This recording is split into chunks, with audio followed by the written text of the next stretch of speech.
Oi, gente, boa noite.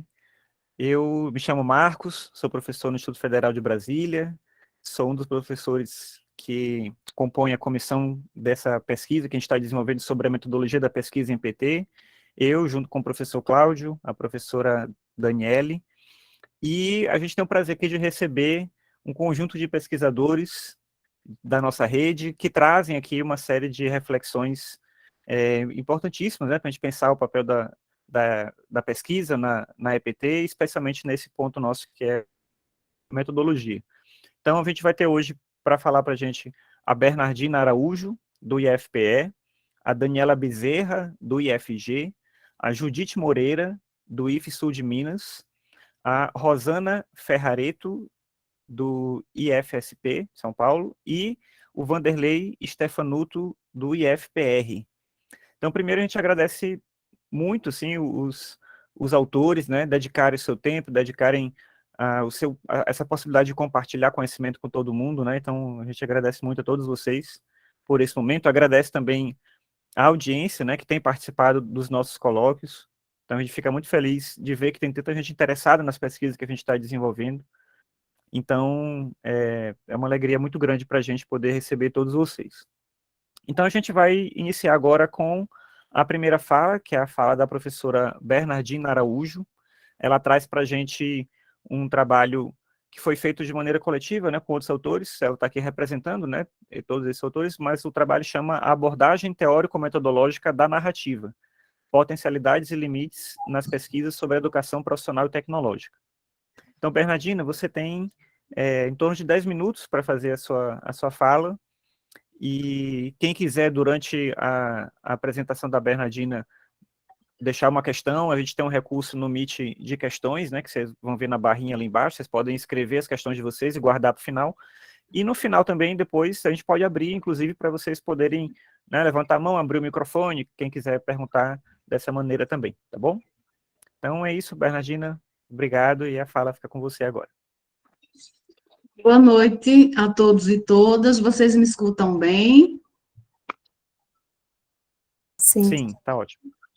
Então, eu quero saudar aqui o professor Marcos Ramon, né, e eu saúdo a todo o grupo que teve essa iniciativa brilhante, né, de reunir um repertório tão bom sobre as pesquisas em EPT. Saúdo também os demais colegas, né, do programa, de outras instituições que aqui estão, os orientandos nossos que estão aqui, do Prof.EPT e FPE, também alguns coautores desse trabalho. Então, a gente está fazendo parte dessa composição, né, desse repertório, juntamente com os demais colegas. Eu estou como primeira autora, acompanhada pela professora Valquíria, que esteve aqui a semana passada, participando do 13º colóquio. Nosso trabalho se intitula A Abordagem Teórico-Metodológica da Narrativa, Potencialidades e Limites nas Pesquisas sobre a Educação Profissional e Tecnológica, e ela trata de uma costura, né, dentro do trabalho de 3 orientandos nossos, vinculados às nossas 2 linhas de pesquisa, um que termina em 2019, que é a Denise Valéria Oliveira, o Ivanildo Júnior, que termina em 2020, e a Priscila, que termina em 2021. E a gente foi produzindo conhecimento sobre a forma de pesquisar, né, se utilizando da ferramenta da pesquisa narrativa. Então, eles são coautores desse trabalho, tiveram suas dissertações com esses títulos aí, que eu não vou ler para aproveitar melhor o tempo. Então, as características gerais do trabalho foram apresentadas pela professora Valquíria a semana passada. Eu vou apenas retomar o ponto 4, que trata do objetivo, que é fundamental o desenvolvimento da pesquisa no campo da educação profissional e tecnológica, contextualizando a partir de experiências metodológicas contemplativas da narratividade na perspectiva da coleta de dados e do movimento analítico. Nesse sentido, a gente vai destacar aqui algumas características principais, não é, que são inerentes ao procedimento, ao movimento da pesquisa narrativa. Uma primeira, que é a colaboração que se dá entre pesquisador e participante, favorecendo a construção de sentidos pelo narrador, permite ao pesquisador adentrar o mundo empírico do entrevistado de modo mais abrangente, embora sua influência seja mínima. Um terceiro ponto que aponta para que se tome como ponto de partida o sujeito, sua historicidade, sua singularidade e subjetividade. Um quarto elemento que fala sobre a finalidade de encorajar os participantes ou as participantes a contarem suas histórias de vida, contemplando acontecimentos relevantes do seu contexto particular ou de um contexto coletivo, opondo-se aos métodos tradicionais. Sua estrutura se vincula a um processo autogerador, porque ao narrar uma história, obedece a um processo de contação de história, não é? E é interessante que esse fenômeno está muito atravessado pela questão temporal, de como esse narrador se posiciona frente ao tempo narrado, se ele diz faz muito tempo, ainda ontem. Então, esse corte temporal vai situar essa estrutura da narratividade a partir do narrativador, ficando o entrevistador, o investigador, apenas com o domínio da questão geradora, né, diferentemente dos outros procedimentos. Então, nesse sentido, a gente diz como sexto ponto que o roteiro é composto por uma questão geradora da narrativa. A gente se utiliza, tomando como referência o que apontam o Chocolovitch e o Bauer, esses 5 passos, né, que falam do processo de preparação, que é um processo prévio à iniciação, claro. Ele trata da formulação de questões exmanentes, de uma aproximação do entrevistador com o narrador, de uma criação de familiaridade, de uma relação de aproximação, né? Um segundo ponto, que é a iniciação, que ela vai tratar da formulação do tópico inicial para a narração. Um terceiro momento, que trata da narração central, e a regra recomenda que não haja interrupção, somente encorajamento verbal para continuar a narração, esperar para os sinais de finalização, e as fases de perguntas, não é? Ele vai tratar o quarto momento como sendo da fase de perguntas, somente o que aconteceu, então? Não dar opinião ou fazer perguntas sobre atitudes, não discutir sobre contradições, não fazer perguntas do tipo por quê? E de perguntas exmanentes para imanentes. E eles fazem a recomendação de que nesse movimento a gente não pode tentar racionalizar a fala do narrador, né? É impossível. Essas duas questões não podem se encontrar no meio da narrativa.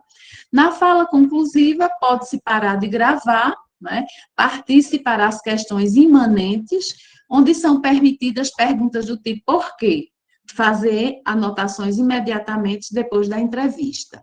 Então, a gente tem 2 falas de Lima Júnior e Nunes sobre a questão da entrevista narrativa, e eu vou colocar aqui apenas uma das falas para a gente administrar melhor o tempo. Vou destacar o que fala Lima Júnior, que ele diz: o adensamento da compreensão sobre entrevistas narrativas, na perspectiva desses autores, corroboram a compreensão de que quando a narração chega a um fim natural, questões exmanentes se traduziram em questões imanentes a partir do emprego da linguagem do informante para completar as lacunas da história.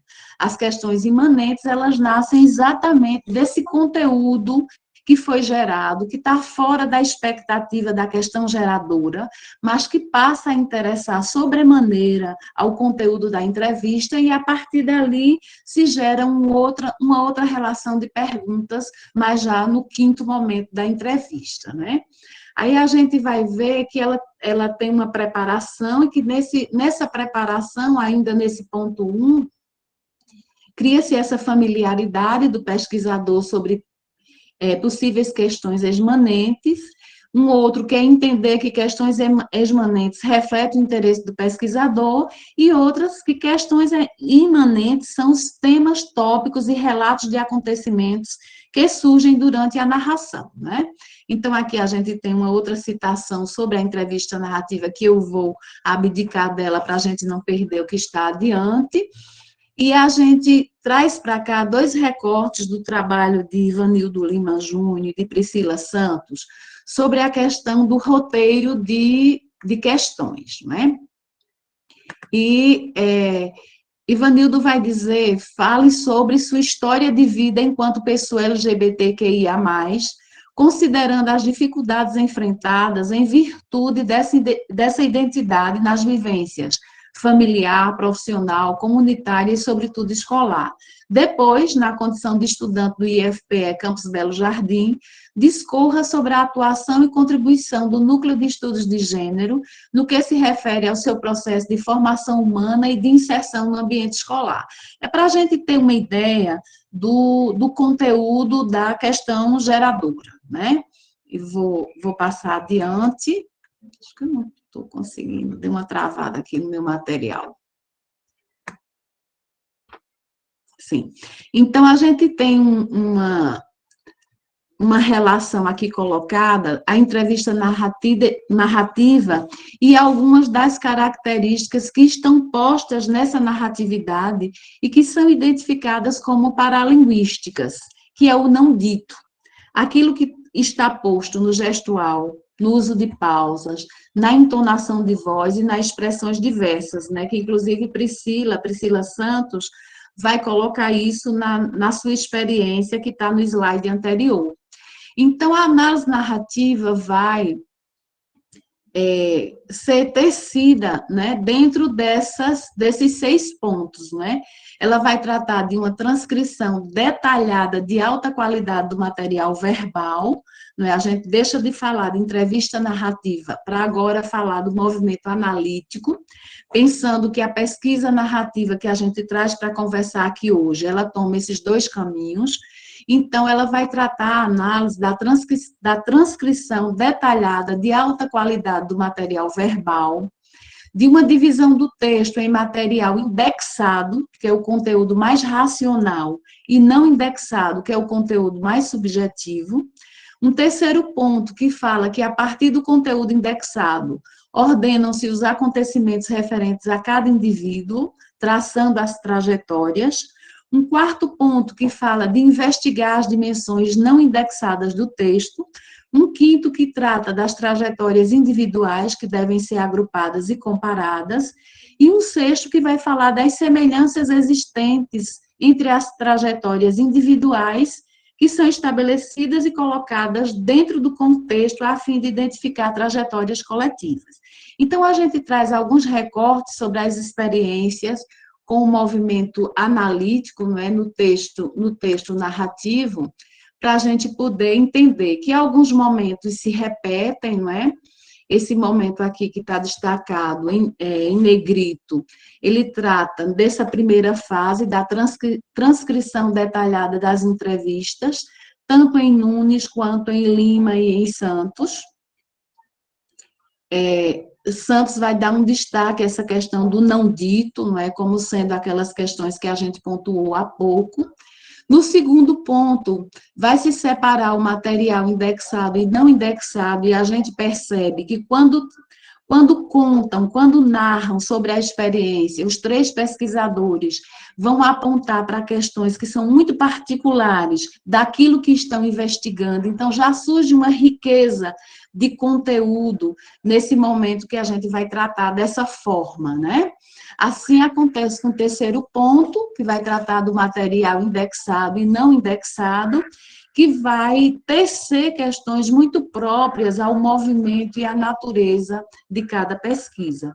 Um quinto, que vai falar de agrupamento e comparação das trajetórias individuais e observação das semelhanças estabelecidas, né? E os 3 trabalhos fizeram esse movimento com extremo cuidado, com extremo zelo, e a gente perguntou sobre as dificuldades e facilidades, não é? E Ivanildo vai dizer que, como dificuldade, ele aponta que a entrevista narrativa possibilita ao entrevistado partilhar suas experiências de modo espontâneo. Na verdade, está trocado aqui, isso é uma facilidade, viu? Eu inverti na hora de colocar. Então, como facilidade, ele identifica que ela possibilita ao entrevistado partilhar suas experiências de modo espontâneo, permitindo ao pesquisador tratar os dados baseados em um relato consistente, permitindo compreender facilmente como as histórias de vidas de pessoas LGBTQIA+, se entrelaçam e refletem um contexto mais ampliado. Como dificuldade, ele vai apontar que no trato dos dados, por corresponder à primeira aproximação dele com o método, ele sentiu algumas dificuldades. E como principais barreiras, ele vai colocar que identificar questões imanentes e exmanentes na hora da aplicação desse conteúdo, ele sente relativa dificuldade. E em conduzir as entrevistas de modo a não interferir demasiadamente no curso da narrativa. E em sistematizar as informações trazidas pelas histórias narradas. E Santos também, eu vi agora que eu inverti realmente a posição, a gente vai ler esse primeiro como sendo facilidade. Ela fala que possibilitou aos jovens narrarem suas trajetórias com liberdade, utilizando sua própria linguagem. Os informantes puderam expor os acontecimentos suas expectativas. Então, ela considera que a entrevista narrativa permitiu acessar o mundo empírico dos jovens, não é? Que ela trabalha com jovens estudantes do ensino médio, com a concepção desses jovens. Como dificuldade, ela vai falar que o método está relacionado às expectativas dos narradores em relação ao conhecimento do entrevistado, e que isso gerou um certo desconforto, que ela tratou de cuidar disso, minimizando essas questões que apareciam, né, fazendo uma escuta mais acolhedora, sem interrupção, atenta aos fatores verbais e não verbais da comunicação. Então, a gente aponta aqui, não é, que esses trabalhos que estão aqui representados com recortes muito pequenos, mas eles são trabalhos muito densos e bonitos, eles trouxeram 3 produtos, não é, o de Nunes, que vai falar de narrativas de mulheres engenheiras, sobre formação profissional e mundo do trabalho, reflexões e contribuições para o curso de Engenharia Civil do Instituto Federal, ela é da nossa primeira turma. Ivanildo Lima, que traz como produto educacional esse guia de inclusão das pessoas LGBTQIA+, e a Priscila, que traz um guia informativo para estudantes ingressantes no curso técnico em informática para a internet integrado ao ensino médio, né? Todos eles tomaram como base as narrativas, né? E aqui eu espero ter encerrado dentro do tempo, agradecendo pela escuta, apresentando a vocês todo o calor pernambucano, né? E o afeto pernambucano com essa foto de Olinda, e trazendo também Freire, né, a nossa outra pernambucanidade, para dizer que palavra não é privilégio de algumas pessoas, mas o direito de todos. E aqui eu agradeço imensamente pela oportunidade de diálogo. Bernardina, a gente que agradece, obrigado. Nosso país tão grande, né? Então, assim, tá frio para cá, um pouquinho para o centro-oeste, muito lá para o sul, né? Mas ao mesmo tempo a gente tem uma diversidade grande de possibilidades. E tem uma coisa que eu acho que é muito interessante na pesquisa, no trabalho de vocês, que vocês trazem, é que a gente percebeu que muitas propostas falam de narrativas e que muitos estudantes têm tido a narrativa como um tema de interesse, né? Motivador para eles. Então, no primeiro momento, a gente até comentou, nossa, apareceram muitas propostas trazendo esse mesmo tema. Será que vai ficar tudo muito parecido? E não. Na verdade, vocês conseguem trazer e mostrar essa diversidade do conhecimento que é produzido, de como essa possibilidade das narrativas permite, né, para a gente tantas coisas, né, dentro da nossa pesquisa. E foi muito bom você mostrar os produtos, né, que eles fizeram, que dá para ver como dá para seguir por caminhos diferentes também. Então, muito, muito obrigado pela sua apresentação. Quem tiver questões, gente, pode ir deixando por enquanto, né, naquele recurso de fazer as perguntas, e no final a gente pode abrir o microfone também e fazer as perguntas depois para todo mundo, tá? A gente vai passar agora a fala para a professora Daniela Bezerra. O trabalho que ela vai apresentar é também um trabalho construído dentro de um grupo, né, de autores, e o trabalho chama Narrativas, uma via epistemetodológica para as pesquisas em EPT. Daniela, então, com você agora a palavra. Então, boa noite a todos e a todas. Professor Marcos, me ouve bem? Sim, tá ótimo. Sim. Então, é uma satisfação muito grande estar partilhando essa noite aqui em Goiás, um tanto quanto fria. E eu inicio, né, saudando, cumprimentando os professores Cláudio, Daniele e Marcos, né, pela concepção e orquestragem desse trabalho tão rico, tão necessário, que ah, está sendo implementado, né? Na oportunidade, eu cumprimento as minhas colegas, né, presentes nesse colóquio, as professoras Bernardina, Judite, Rosana e Vanderlei, e já sigo iniciando, né, introduzindo o nosso trabalho. É um trabalho de minha autoria, juntamente com a professora Thaisa Lemos, também do IFG, Campus Inhumas, e da professora Mônica, que é da Secretaria Estadual do Distrito Federal. Na esteira da professora Bernardina, mas não com o mesmo foco, o nosso trabalho também trata sobre narrativas. E o nosso objetivo hoje é aguçar, né, a curiosidade dos presentes online e os que assistirão depois, para que possam, né, fazer a leitura na íntegra do nosso trabalho. Então, estruturalmente, o nosso trabalho está organizado em 4 partes. Uma introdução, depois seguimos para uma sessão que trata sobre a narrativa no âmbito mais epistemológico. Depois seguimos para uma terceira parte, que vai tratar das narrativas numa esfera de subsídios teóricos, e a quarta parte traz, né, algumas considerações sobre o que tratamos, né, não finais. E aí, no âmbito da introdução do nosso texto, nós fizemos um percurso teórico, dialogando com Gamboa, Ludwig André e Flick, para tratar sobre o histórico da pesquisa em educação e os seus enfoques epistemológicos.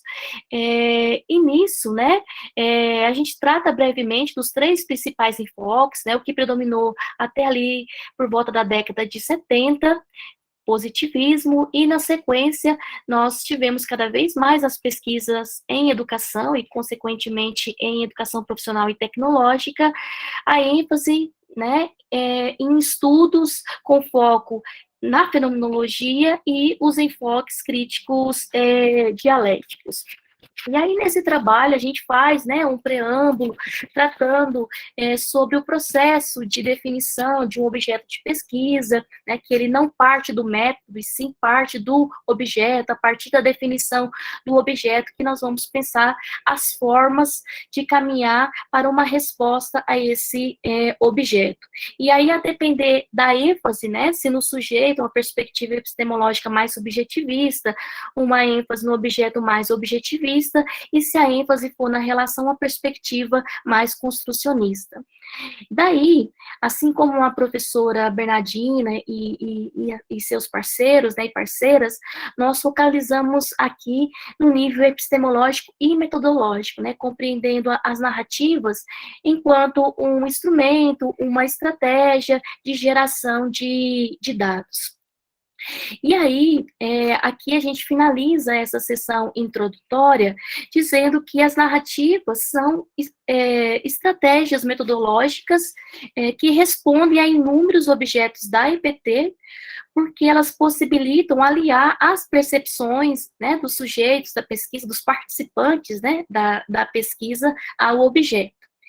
E aí, amarrado esse ponto, nós seguimos para a segunda sessão do texto, que trata sobre pesquisa narrativa e suas potencialidades epistemetodológicas para a IPT. E nesta sessão, nós trazemos, né, o diálogo com alguns autores, Cunha, Claudine Conelli, que eram autores que também estavam, né, no trabalho de Bernardina, Brunet, Rego e Delors e Manberger. A partir desses autores, nós historicizamos, né, o uso das narrativas nas pesquisas em diversas áreas, né, do conhecimento, sobretudo em educação, e o espaço que as narrativas têm ganhado para a discussão dos trabalhos em educação profissional e tecnológica, sobretudo, por nós termos, no âmbito do ProfEPT, uma linha sobre memórias que utiliza bastante, né, desse instrumental. E aí a gente discorre também sobre a dupla dimensão das narrativas, coetaneamente é um instrumento de produção de dados, mas também é um instrumento de formação, e é um instrumento que acaba que tende para que o sujeito esteja como centro, né? Não necessariamente o enfoque epistemológico é subjetivista, mas tende a ser subjetivista, né? E aí a gente define, né, as narrativas como uma tentativa de compreender os relatos de experiência vividos e contados num processo dinâmico, através de espaços e tempos que estão em constante mudança. Né? Então, nem de longe nós compreendemos que as narrativas são dados estanques, pelo contrário. Né, eles demonstram a historicidade desses sujeitos que experienciam, né, um contexto que está atravessado por diversos condicionantes. E aí a gente destaca quais são as formas mais recorrentes de obtenção de dados narrativos, né? Destacando as entrevistas, as autobiografias, as narrativas orais, as narrativas escritas, as notas de campo e documentos. E aí, para exemplificar, nós tratamos brevemente de um trabalho que foi a dissertação de mestrado da professora Mônica, que eu orientei no âmbito do ProfEPT, a primeira turma do ProfEPT em 2019, ela defendeu em 2019, e nesse trabalho ela utilizou da entrevista, das autobiografias, notas de campos e documentos para elaborar as narrativas, né? Esse trabalho se intitula dos pressupostos ao planejamento e organização do trabalho pedagógico, um documentário da narrativa da Escola Classe 16 de Planaltina. Foi aí no Instituto Federal de Brasília. E na sequência, nós seguimos aqui compreendendo que a pesquisa narrativa, enquanto estratégia de investigação, ela vai convergir para a busca de significados nas pesquisas em EPT, né, porque elas partem de análise de narrativas, e essas narrativas nos ajudam a desnudar, a compreender o objeto estudado.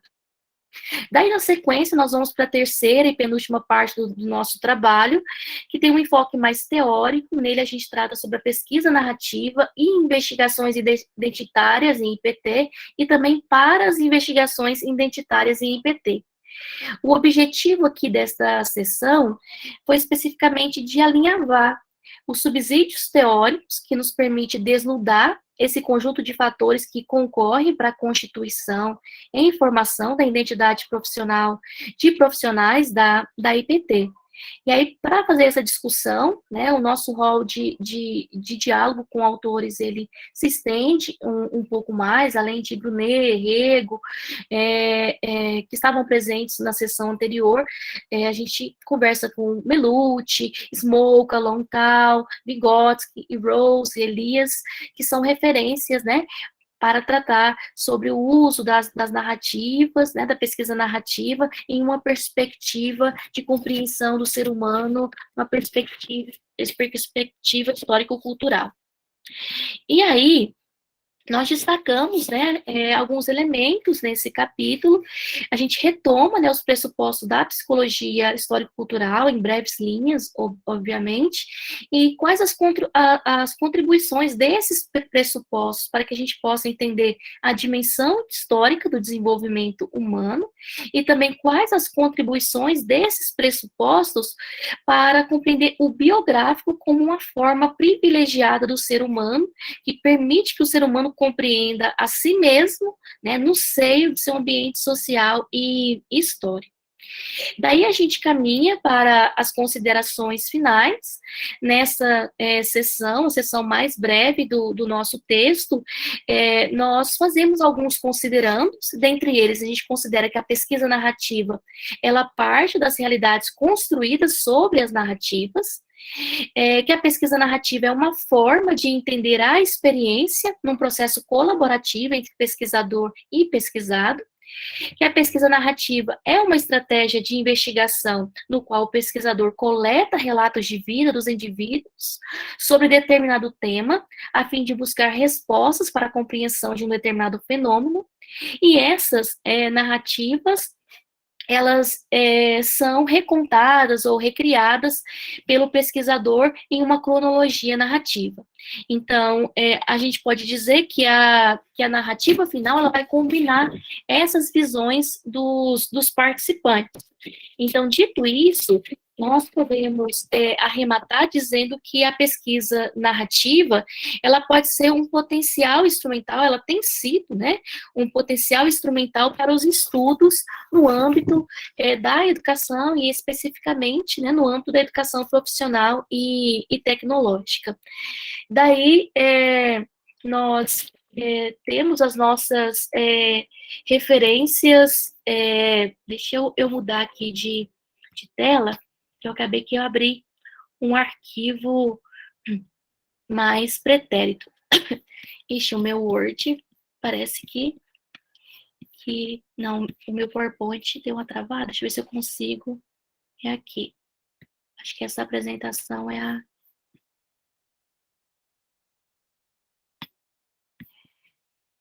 Só um segundinho. Meu computador, depois da pandemia, ele não está trabalhando como antes, não. Foi tão exigido, né, Daniela? E sim, eu acho que está com burnout. Eu queria rolar as duas últimas lâminas, e que são as seguintes. Na penúltima tem a listagem das referências, né? Então, convido a vocês que querem se aprofundar, né, sobre a pesquisa narrativa em seus aspectos mais gerais, mais epistemológicos, mais históricos, que possam se aprofundar nesses textos. E nós tínhamos, né, na última lâmina, os e-mails, né, para contato, o meu e-mail, que é daniela.bezerra@ifg.edu.br, o e-mail da professora Mônica, que é mab.almeida@yahoo.com.br, e o e-mail da professora Thaisa, que é thaisa.oliveira, @ifg.edu.br. Me desculpo aqui pela não correspondência do Word, do PowerPoint, mas somente essas duas lâminas que ele não conseguiu acompanhar. Retomo, agradecendo a todos pela atenção. Agora ele funcionou. A todos pela atenção. Cumprimento os meus estudantes do curso de licenciatura em Química do IFG, né, porque hoje, sexta-feira à noite, é dia de nossa aula, né, estão aqui presentes, e, né, eu, professora Thaisa e a professora Mônica, nos colocamos à disposição, e ao tempo reiteramos os nossos agradecimentos, né, pela oportunidade e pelo brilhantismo do trabalho desenvolvido. Obrigado, Daniela. Então, bem como a gente estava falando, né, a narrativa como algo bem, bem recorrente, mas ao mesmo tempo com inúmeras, né, possibilidades da gente refletir sobre. Eu aproveito, Daniela, que você falou trouxe o tema, né, e mencionou a questão do trabalho, das referências para eles buscarem depois. O Renato perguntou um pouquinho mais cedo se o material poderá ser disponibilizado. Então, Renato, o livro ele está em produção e o colóquio é parte da divulgação, né, das ações ligadas a esse livro. Eu não sei se você está perguntando especificamente das apresentações, né? Mas a apresentação é uma síntese do que vai ser o capítulo, né? Das autoras. Então, eu acho que vale esperar o livro sair direitinho, que aí você vai ter acesso a esse material com mais qualidade, detalhamento, né? Enfim, que é justamente o capítulo que foi produzido pelos autores. A Karina levantou ali a mão, mas eu não sei se é uma pergunta, Karina, para a Daniela, mas se for, eu vou pedir para a gente guardar as perguntas para o final, se você não se importar, porque a gente faz assim, a gente faz o bloco de todos os apresentadores e depois a gente faz as perguntas, tá bom? Se for uma pergunta específica para os autores, você pode escrever também a pergunta se você quiser. Ali, lá embaixo, assim, se você estiver usando um computador, tem uma aba atividades, né? Tem um triângulozinho, um quadrado e uma bolinha. No celular, a mesma coisa, né? Vai ter 3 pontinhos, você clica ali. E nessa atividade tem um espaço perguntas e respostas. Aí você pode fazer uma pergunta e deixar ela guardada lá. Ou a gente pode deixar para o final, tá bom? Porque senão a gente corre o risco, de repente, de ficar com pouco tempo no final. Então, aí você pode fazer a pergunta verbalmente no final, Karina, tudo bem? Aí você levanta a mão no final e você faz a pergunta falando mesmo, mas a gente deixa para o final para a gente poder conseguir ter a fala de todos os palestrantes. Tá bom? Valeu, Karina. Obrigado. Daniela, obrigado demais mesmo, tá bom? A gente passa agora a fala para a professora Judite Moreira, do IFSU de Minas. Ela vai apresentar um trabalho que tem como título Identidade Metodológica do Prof.EPT, análise das dissertações defendidas no mestrado Prof.EPT no IFSU de Minas, polo de Poços de Caldas, Minas Gerais, período 2020 e 2021. É também um trabalho coletivo, ela está aqui representando o grupo, então a palavra fica com você, professora Judite. Okay, boa noite. Só uma correção. Eu sou aluna, sou mestranda, né, ali do IFE, também sou servidora do IFE aqui do IFSU de Minas, Campus Poços de Caldas, né? E escrevi esse trabalho com a professora Sueli, professor Vanderlei também, que está aí. A professora Sueli já fez uma apresentação no 13º, né? E agora eu vou falar sobre esse capítulo. Eu faço minhas palavras das colegas anteriores, da Daniela Bernardina, agradeço, né? Nós agradecemos muito a oportunidade, e também parabenizo a organização desse evento. Eu disponibilizei, vocês estão conseguindo ver a minha apresentação? Sim. Tá, ok. Então, vamos lá. Bom, como o professor Marcos falou, o capítulo de livro que vou apresentar agora é a Identidade Metodológica do Prof.EPT, análise das dissertações defendidas no IFSU de Minas, polo Poços de Caldas, Minas Gerais, no período de 2020 a 2021. As questões que nos instigaram, né, na produção do texto foram: qual identidade metodológica está sendo construída nas dissertações defendidas no mestrado Prof.EPT no IFSU de Minas, polo Poços de Caldas? Quais as principais referências teóricas que apoiaram a estruturação desses saberes? Qual a natureza do trabalho analisado, a tipologia da pesquisa? Quais os procedimentos técnicos operacionais? E como proposta de discussão, foi discutir os aspectos teórico-metodológicos descritos nos conteúdos dos resumos das dissertações do mestrado do Prof.EPT, aqui do nosso campus, defendida no período 2020-2021, em sua articulação com a identidade epistemológica da EPT. Os apontamentos metodológicos. O trabalho se caracterizou como um estudo qualitativo exploratório de base empírica, utilizando fontes documentais disponíveis em ambientes digitais. A trajetória do nosso pensamento e análise dos resultados partiu de casos particulares, Neste caso, os resumos, que é o que nós vamos abordar aqui, até o estabelecimento de algumas regras gerais sobre os fenômenos investigados. Nosso objeto de estudo, a análise pormenorizada dos aspectos teórico-metodológicos contidos nos resumos e nas palavras-chave das dissertações defendidas no mestrado Prof. EPT, aqui do nosso campus, de 2020 a 2021. Alguns dos autores, foi utilizado, né, para o embasamento, como referência para as bases da EPT, os autores Ciavata, Frigoto e Araújo, Frigoto e Ciavata, o Gramsci, Manacorda, Bonasta, Nozella, Pistrac, Ramos e Saviani, e algumas legislações. Bom, o resumo foi o objeto desse nosso estudo, desse capítulo, né?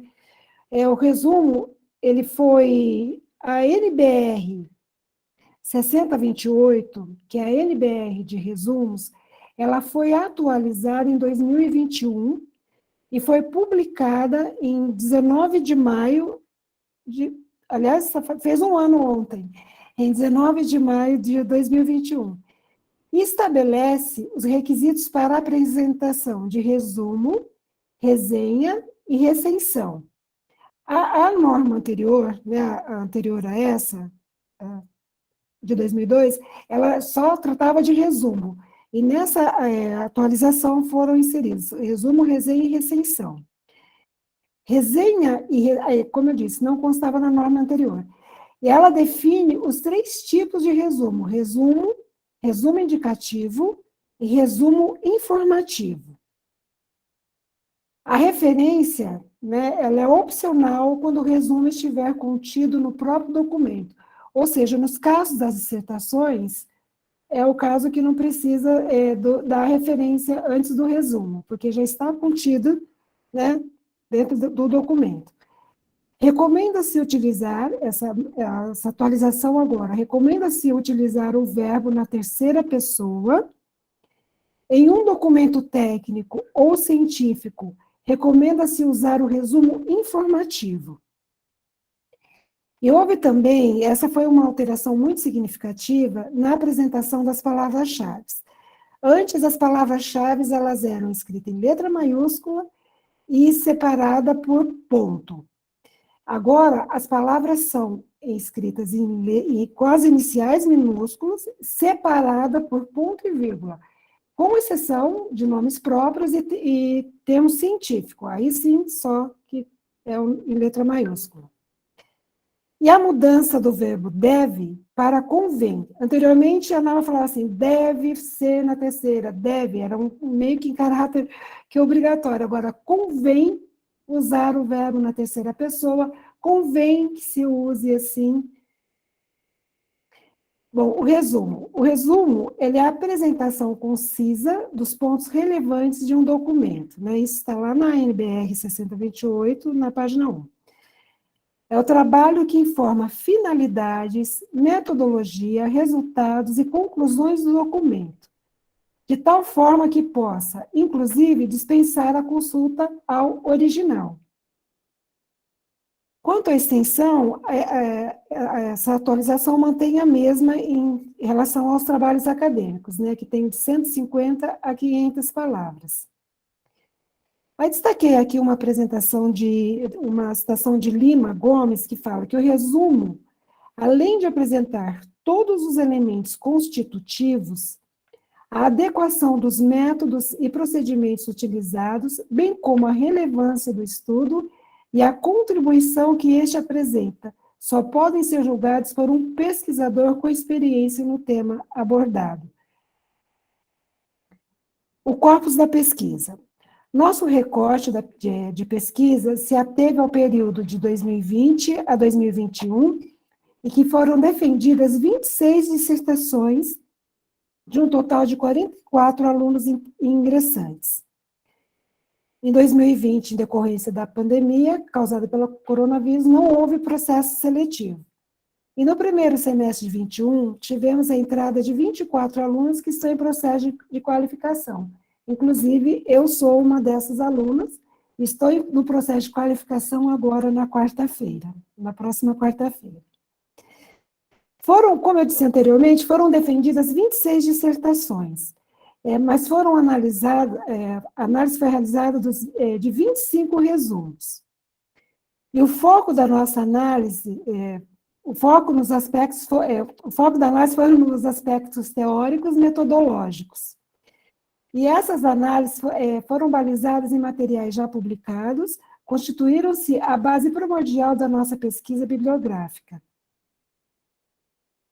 As informações extraídas dos resumos foram analisadas dentro das 3 fases distintas escritas por Bardeen, de 2016. Pré-análise, exploração do material e tratamento dos resumos obtidos por intermédio de inferências e interpretações. Após várias etapas de leitura e análise dos resumos, estabelecemos 5 subcategorias que emergiram para a categoria referencial teórico da base conceitual do mestrado Prof. EPT, que foram resumos que indicam autores da base teórica do mestrado Prof. EPT, resumos que indicam a orientação nas bases conceituais da EPT sem indicar os autores, resumos que indicam a orientação nas bases conceituais da educação crítica sem indicar os autores, resumos somente com termos que indicam uma relação com as bases conceituais da EPT e resumos que não apresentam informações sobre a base conceitual. Na categoria metodologia, consideramos 3 subcategorias: natureza da pesquisa, procedimento técnico operacionais para a coleta de dados e análise dos dados. No tratamento analítico, baseamos-nos em orientações sobre metodologia científica, em publicações de pesquisa sobre resumos, e levamos em conta o alinhamento teórico-metodológico ou não inspirado no materialismo histórico. O capítulo foi organizado em três sessões. Na primeira, os pressupostos teóricos da EPT. Na segunda, apresentamos os resultados, dialogando com as temáticas e a literatura pertinente. E terceira, tecemos as ponderações e desdobramentos futuros. As considerações finais. Observamos inconstância no aspecto formal dos resumos, falta de informações relevantes que possibilitem ao usuário entender os aspectos relevantes da dissertação, não apresentaram de maneira concisa alinhamento às bases conceituais do mestrado Prof. EPT, bem como ao materialismo histórico. Os aspectos metodológicos analisados nos resumos, quando aparecem, estão indicados superficialmente. Outros estudos são necessários para uma melhor compreensão, como analisar a coerência interna entre o problema, objetivo, base teórica, procedimentos metodológicos e conclusões. Consideramos que as discussões aqui realizadas podem favorecer uma possível reorientação do planejamento pedagógico do curso, avaliação da sua relação com a base teórica em EPT e definição de processos de autoavaliação. Obrigada. Obrigado, Judite. Excelente. Eu acho que a gente tem, nessa perspectiva da análise das dissertações, também um caminho interessante de conhecer o que é produzido na rede, e conhecendo a gente consegue se preparar melhor, inclusive, para pensar nossas próprias pesquisas, aquilo que a gente pode desenvolver, né, de que maneira. Muitas vezes o mestrando ele entra com muita ansiedade de fazer, de realizar, e é importante entender também o que está sendo produzido no mestrado, né? Ainda mais um mestrado tão diverso quanto o nosso. E a pesquisa de vocês traz algo bem importante nesse contexto. Tá? Obrigado demais. Agora a gente passa a palavra para Rosana Ferrareto, do IFSP. E é isso, Rosana, a palavra é com você agora. Obrigado demais pela participação. Você vai apresentar um trabalho que também segue a mesma linha de um trabalho construído coletivamente, no caso em dupla, e o texto tem como título Educação Profissional e Tecnológica e Educação Científica, um mapeamento bibliográfico sobre a metodologia da pesquisa em EPT. Muito obrigada, Marcos. Boa noite a todos e todas. Também agradeço pela participação. E a minha coautora é a Gabriela Andrade Bueno de Lima, é minha aluna orientada, bolsista de iniciação científica. Então, estamos apresentando aqui os resultados parciais desse trabalho de iniciação científica da Gabriela, que agora está em Portugal, participando de um programa de mobilidade acadêmica pelo IFSP. Ela é aluna do nosso curso de bacharelado em Ciência da Computação. E estamos desenvolvendo, então, esse estudo sobre articulando a EPT com a educação científica, né, de estudantes aí do mestrado Prof. EPT, a partir de uma sondagem feita via mapeamento bibliográfico sobre quais as metodologias de pesquisa científica estão sendo utilizadas nos trabalhos publicados aí no escopo da EPT.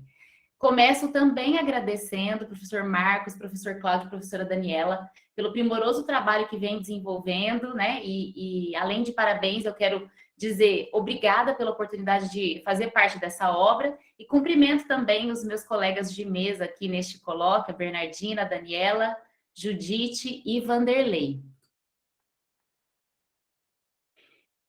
Eu sou docente do Instituto Federal do campus de São João da Boa Vista desde 2010, sou da área de letras, e desde 2020 estou como docente do Prof. EPT do campus de Sertãozinho. E eu sou líder do grupo de pesquisas em comunicação científica Acontece, do campus São João da Boa Vista. Esses são os meus colegas, parceiros aí do grupo de pesquisa, e a Gabriela é essa garota que está aqui no cantinho aqui do balãozinho, né, perto dessa curvinha. Bom, a vida do educador, professor e cientista, assim como a de Riobaldo, de Grande Sertão Veredas, não está livre de desafios, de problemas, de dúvidas, mas o que a gente precisa fazer é aprender a estrategicamente descansar, né? A abrir um tempo livre entre os tempos produtivos do trabalho. Então, ao pensar em caminhos metodológicos, a gente não pode se esquecer de que quem elegeu a busca não pode recusar a travessia. Sabemos que são muitos os desafios de uma pós-graduação estrito sensu, né, num campo tão diverso como a EPT, tanto para estudantes como para nós, docentes aí dessa empreitada. A minha fala com vocês nessa noite vai percorrer esses 3 momentos. Primeiro, eu vou dizer para vocês o que desenvolvemos nesse estudo, que está no capítulo da obra, que é esse mapeamento bibliográfico sobre a metodologia científica em EPT. Depois, um pouco dos nossos motivos, né, pelos quais buscamos investigar como se faz a pesquisa em EPT, e aí vocês vão me ver pontuando muitos aspectos do ensino da metodologia de pesquisa. Então, esse meu olhar de pesquisadora se confunde muitas vezes com esse meu olhar de orientadora de pesquisa, de professora de metodologia do trabalho científico, a partir de indagações frente a esse público diverso que a gente recebe, com bagagens distintas na pesquisa científica e com experiências prévias positivas ou não positivas, né, sobre escrever, sobre produzir um trabalho acadêmico, e alguns equívocos, algumas confusões do tipo, será que eu preciso, pela quantidade de variáveis da minha amostra de estudo, fazer um estudo quantitativo? Ou será que o estudo qualitativo dá conta? Eu tenho necessariamente que usar análise de conteúdo quando eu tenho questões abertas num questionário? Qual que é a diferença entre tipo de pesquisa, método, técnica? Todo trabalho tem revisão da literatura? Tem que ser sistemática? Então, essas indagações dos alunos nos motivaram a buscar esse mapeamento bibliográfico como uma resposta possível. E, finalmente, eu vou conversar um pouco com vocês sobre o porquê de articular a educação científica aí a partir do ensino da metodologia de pesquisa. Então, como a educação de cientistas pode se beneficiar a partir dessas reflexões que nós trazemos aqui.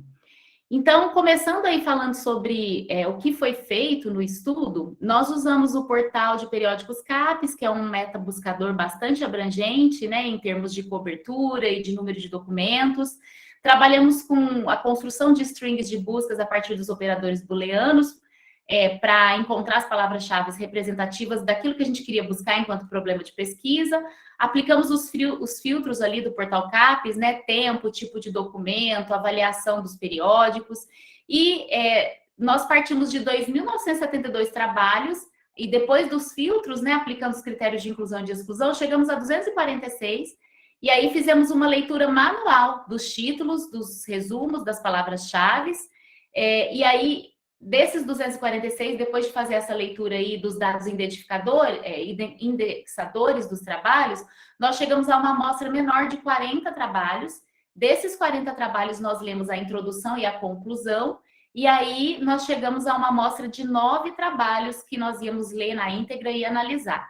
Fizemos uma segunda busca para fazer uma dupla checagem, com palavras um pouco mais funiladas, e aí apareceram esses 9 trabalhos repetidos como resultados de busca, 2 inéditos. Então, nós compusemos aí uma amostra de 11 trabalhos nesse mapeamento bibliográfico. Como parte do protocolo de pesquisa, né, para além desse planejamento, quando nós fomos conduzir a revisão da literatura nesse mapeamento, nós estabelecemos como expediente ali de registro o título, o link de onde o trabalho estava disponível, o objetivo do trabalho, e aí buscamos identificar a abordagem, o tipo de pesquisa, o método, a técnica e os instrumentos utilizados. E na apresentação de dados, nós quisemos, para além de discutir quais eram os tipos, métodos e técnicas de pesquisa mais utilizados nesses trabalhos encontrados, que quisemos ver a articulação entre essas 3 instâncias da metodologia e o que isso significa no escopo da pesquisa em EPT. Isso nos leva, então, a discutir um pouco o porquê a gente se motivou para descobrir como fazer pesquisa científica em EPT, para além dos questionamentos dos alunos, né, e dessa necessidade de esclarecer esses equívocos. Então, claro que nós fomos buscar nas bases conceituais, porque a nossa preocupação era também fazer o aluno, a todo tempo a gente tem essa preocupação como docente que orienta trabalhos, como articular o produto educacional com a dissertação. Em que medida o que eu coletei de insumo para colocar no desenvolvimento, na aplicação e na validação do meu produto educacional, responde o meu problema de pesquisa e atende o objetivo da minha dissertação.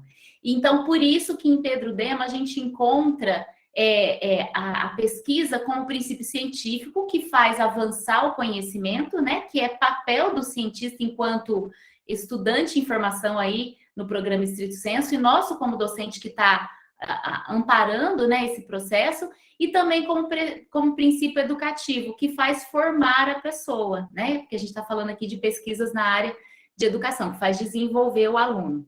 E aí, o ponto de partida para que a gente chegasse no protocolo do mapeamento sistemático foi buscar, então, a sistematização da metodologia de pesquisa que está na literatura e que está nas nossas aulas. Como é que nós nos organizamos para ensinar a metodologia de pesquisa? Então, a gente percorre com o aluno os princípios da validade, da confiabilidade e da praticidade, indo numa crescente de, será que é necessário fazer isso para atingir esse objetivo? Então, eu vou escolher esse tipo de pesquisa, mas será que ela é suficiente para responder o meu problema de pesquisa? Ora, o que é a validade, né? Quando eu faço essa avaliação dos métodos disponíveis na literatura e escolho um que seja válido para transformar o meu objetivo em resultados. Então, ora, se você precisa medir a febre de alguém, você vai usar um instrumento que é o termômetro, porque ele testa aquilo que você quer testar. Agora, se você testa 3 vezes, com um intervalo de 5 minutos, a primeira vez mediu a temperatura, deu 36,5, a segunda deu 34, a terceira deu 39, joga esse termômetro fora, porque ele não é confiável. Então, ele não está atingindo a finalidade que é buscar aquele resultado que eu queria testar. Ele não deixa de ser uma ferramenta válida. Então, eu preciso de repetir os testes para ter confiabilidade.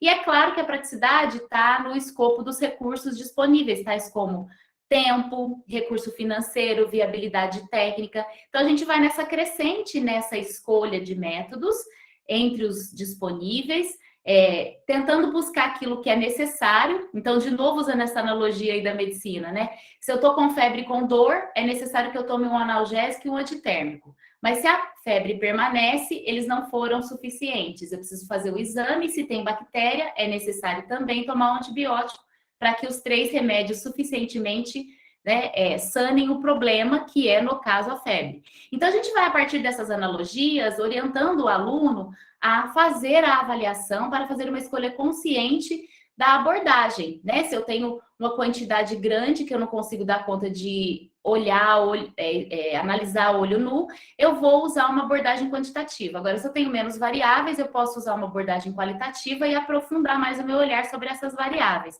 Depois, eu tenho 2 tipos lógicos de pesquisa. Ou eu identifico e caracterizo um problema, então minha pesquisa é descritiva, básica, Ou, a partir de algo que já está dado na literatura, eu quero fazer alguns testes, né? Eu quero comparar o antes e o depois e ver como isso se afeta. Então, eu tenho uma pesquisa experimental, prática, de teste de hipóteses.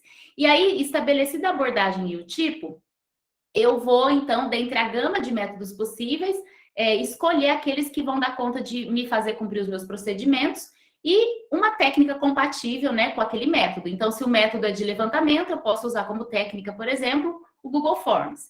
E aí a gente organiza, alinha, articula essa compatibilidade à vista da validade, confiabilidade e praticidade. Quais são os instrumentos possíveis a partir das técnicas disponíveis dentro dos métodos que a gente utiliza nas pesquisas científicas.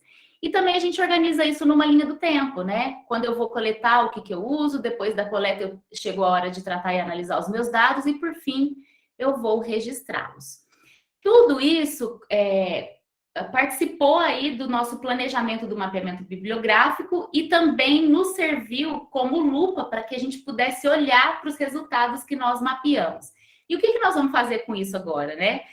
O capítulo do livro ele vai servir para quê? Quando ele chegar nas nossas mãos, educadores, estudantes aí do mestrado Prof. EPT.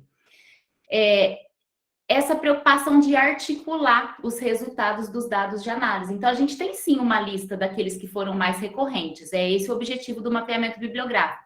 Mas, por exemplo, quando a gente pensa aí 3 dos mais recorrentes, a gente tem, por exemplo, a base de dados online como um instrumento de pesquisa, a revisão da literatura sistemática, no caso, né, que apareceu aí nos nossos resultados, como um método, e a análise textual como uma técnica de registro de dados. Ora, a gente entende que, se na área de educação, na área de ensino, né, na pesquisa do mestrado Prof. EPT, predominantemente as pesquisas são de abordagem qualitativa, e se nós tratamos de documentos, de bibliografia, de uso de narrativas, muitas vezes os textos não são só para coletar e registrar os dados da nossa pesquisa. Muitas vezes os textos são objetos de estudo. A gente viu aqui as pesquisas na área narrativa, a gente precisa do texto também para registrar enquanto objeto de estudo. Então, é natural, né, que a partir de uma revisão da literatura, utilize-se como técnica a análise textual para registro e tratamento de dados.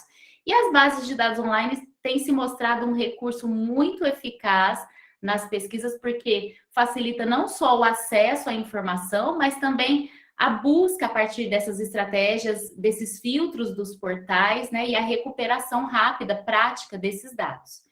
E aí a gente finaliza fazendo, a partir dessa articulação, né, do que significam esses resultados dos dados de análise, o que tem de mais recorrente, como eles se articulam para além de serem coincidências ou tendências, mas é uma convergência mesmo, é algo que se mescla, mostrando uma coerência nessas escolhas.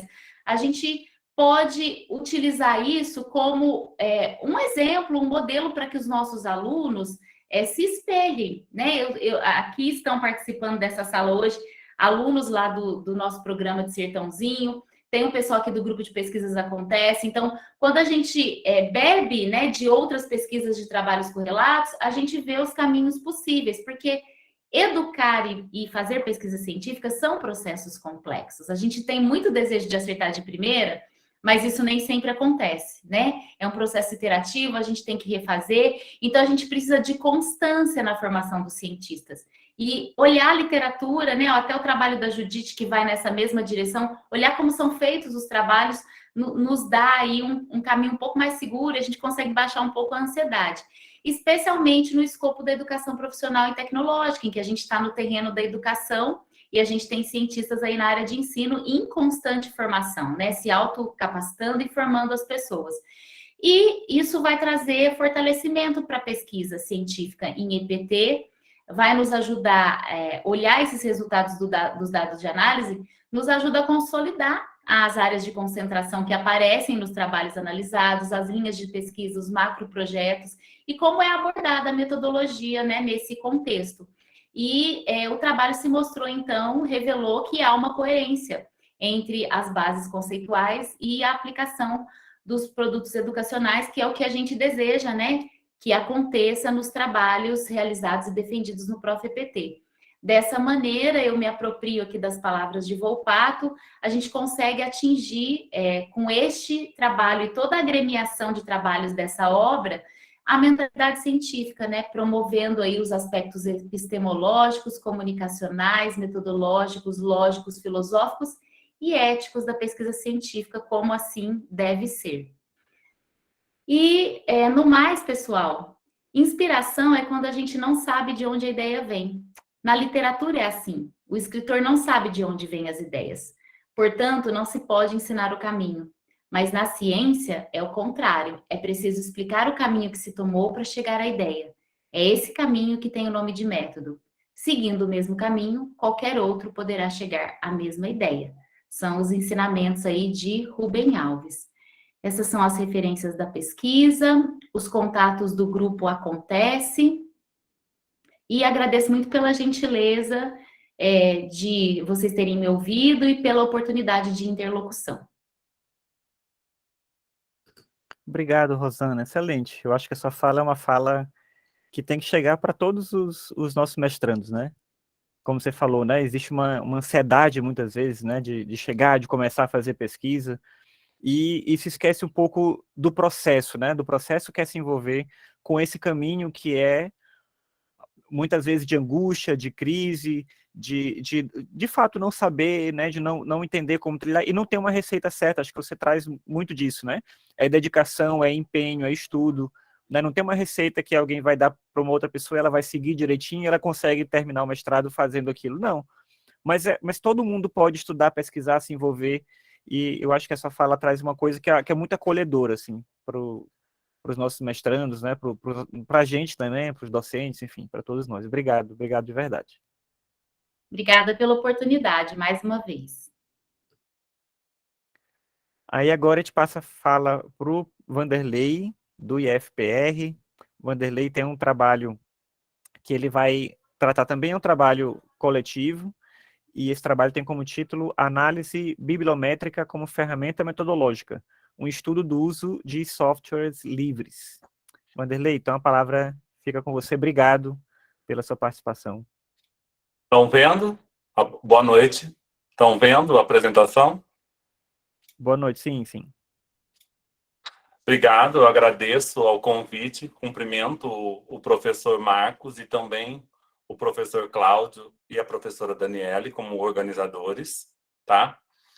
Também agradeço e cumprimento a todas as demais apresentadoras, professora Bernardina, professora Daniela, Judite e Rosana, pelo mérito e pela clareza das ideias. Esse trabalho, né, análise bibliométrica como ferramenta metodológica, ele foi feito a várias mãos, né? Eu, né, a professora Sueli, a mestranda do ProfPT Judite, que também acabou de apresentar recentemente aí, uma mestranda orientanda minha do ProfPT Manaus, que eu atuo lá no ProfPT Manaus, estou no IFPR Telemaco Borba, mas também atuo no ProfPT de Manaus como colaborador desde 2017. Eu venho do IFAM, né?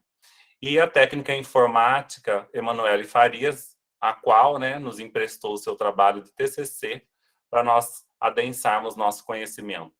Aqui o escopo, né, das sessões do nosso capítulo. Então, temos aí conhecendo o contexto da pesquisa e seus pormenores, os objetos de análise que vão desde o Google Acadêmico, passando por um site, por um aplicativo vinculado ao Word Docs, Word Cloud Generator, pesquisa bibliométrica e análise de conteúdo.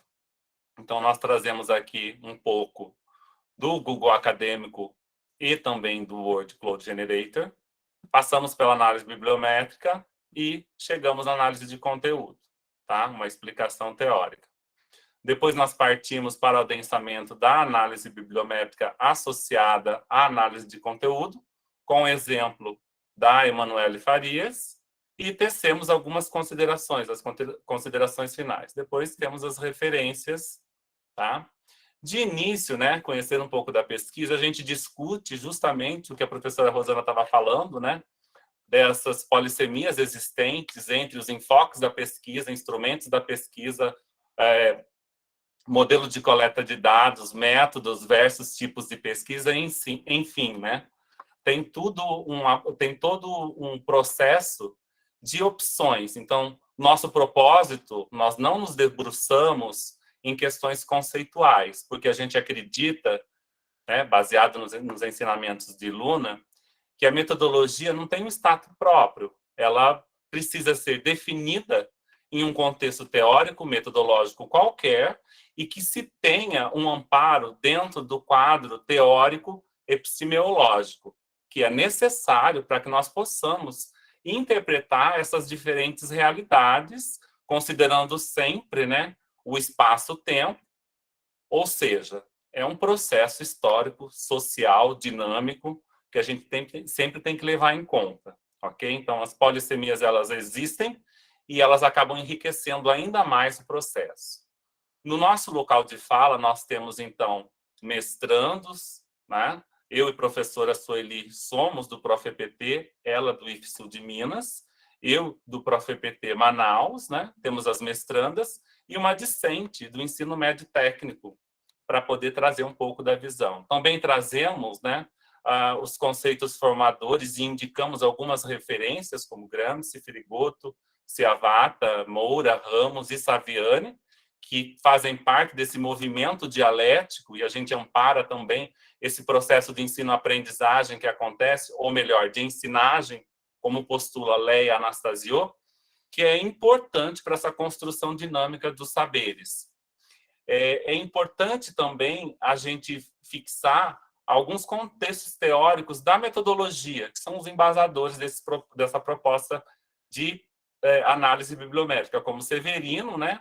Então, nossa pesquisa ela se debruça na tipologia de Severino, amparada na pesquisa bibliográfica e também exploratória nos ensinamentos de Gil. A nossa proposta ela vem do movimento da pesquisa, inicialmente quantitativa, ou seja, a análise bibliométrica ela é algo sistematizado, dá para usar software, é recomendado que se use um software para poder fazer essa gradação de quais foram os artigos que foram publicados, em que ano, quais foram os autores que mais trabalham com isso. Mas aí a gente acredita na análise bibliométrica juntamente com outros procedimentos, com o uso de outras ferramentas digitais que vão acabar adensando esses saberes, fazendo uma confluência de áreas e propiciando o movimento dialógico que a gente tanto preza na pesquisa qualitativa. O nosso problema de pesquisa também foi debruçado, né? Foi exposto aqui e no capítulo também, como a análise bibliométrica associada à análise de conteúdo pode ser aplicada no contexto acadêmico, especificamente em um estudo bibliográfico exploratório e contemporâneo, utilizando-se de softwares de acesso livre, tá? Então, leiam aqui acesso livre. Especificamente, o Google Acadêmico, que foi a base do nosso debruçar, e o Word Cloud Generator, que criam as nuvens de palavras.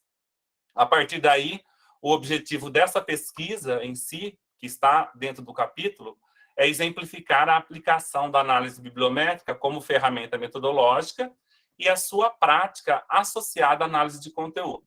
Então, aqui são alguns pormenores dos objetos de análise, como, por exemplo, o Google Acadêmico. Eu vou falar assim mais rapidamente e vou deixar, claro, né, para que vocês se debrucem sobre o nosso capítulo assim que ele for publicado juntamente com os demais. Então, a gente fala sobre o Google Escolar, né, sobre a origem do Google Acadêmico, falando, né, que tem por objetivo aguçar o uso das palavras-chave no início do trabalho, tem no sentido de trazer curiosidade aos leitores, então é importante que se escolham títulos relevantes, né? Quando você usa palavras sinônimas, você tem esse aumento na chance de que a pessoa ache, né, busque o seu trabalho, que o seu trabalho tem uma divulgação um pouco maior. Ele tem se mostrado bastante vantajoso, porque ele traz informações acadêmicas, e essas informações acadêmicas elas são pautadas de acordo com o grau de importância da citação dos autores, então né, ele já faz uma análise prévia da bibliometria. Existem trabalhos de Puccini e colaboradores, onde eles colocam e fazem uma comparação entre o PubMed, o Cielo e o Google Acadêmico. O Google Acadêmico ele tem uma qualidade do ponto de vista científico, comparado a essas outras bases, não que essas bases também não tenham, mas o Google Acadêmico ele tem o seu destaque, e ele também é recomendado na pesquisa exploratória. Quanto ao software, na verdade, ele é um complemento, né, do Google Docs, o Word Cloud Generator, você pode associar, é um plugin. Ele também é bem interessante, porque ele faz uma expansão das ideias, ele acaba fazendo com que você movimente o seu pensamento, trabalhe com várias regiões do cérebro, tanto o lado esquerdo da razão quanto o lado direito da emoção, e ele acaba acionando uma relação causal muito maior de processamento dessas informações, mexe com a capacidade mnemônica do cérebro. Nesse sentido, esse software de acesso livre, ele gera, quando você lança as palavras, ele gera as 10 palavras que mais se repetem e faz o uso de cores que aciona esse movimento mnemônico, como eu já me adiantei anteriormente. A pesquisa bibliográfica, ela vem aí, bibliométrica, melhor dizendo, ela vem desde Pritchard, tá? Só que antes de Pritchard, nós tivemos Outlet, que fez essa menção inicial da pesquisa bibliométrica, mas o grande conhecedor, o grande responsável, né, pela pesquisa bibliométrica, quem mais é citado, na verdade, é Pritchard, tá? E vem de uma linha, de uma pegada quantitativa, né? Principalmente em relação à estatística de livros e modelos matemáticos. Vem da linha, né, da ciência da informação e comunicação. É uma derivação da bibliometria, que vem, né, tem como objetivo avaliar o fluxo de conhecimento contido nas publicações científicas. Então, ela faz essa sistematização das pesquisas em diversos campos do saber, desde a medicina, ciências exatas, ciências humanas. Então, é uma técnica que vem sendo utilizada com grande frequência. E, né, como nós já nos antecipamos também, a análise bibliométrica ela fornece dados quantitativos. Só que daí ela abre espaço, né? A intencionalidade é justamente essa da nossa pesquisa também, impulsionar discussões de ordem qualitativa, que nós tenhamos um pensamento radiante e não aquele pensamento, né, trincado, fixo, engessado somente em números. A partir daí, a gente lança a mão, né, de uma adaptação do modelo de funil proposto por Souza, Alcântara e Piatto, aonde eles descrevem quais são os caminhos a serem seguidos para você poder fazer uma análise bibliométrica.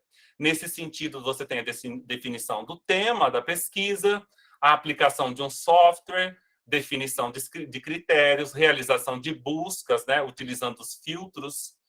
A partir daí, você faz a configuração preliminar do software bibliométrico, importa os arquivos e vai para a análise temporal das publicações, levando-se em conta várias características, como análise dos autores, referências, palavras-chave, os países que mais publicam, quais são essas instituições, quais são as revistas, enfim, esse caminho é bastante longo e bastante frutífero, tá bom?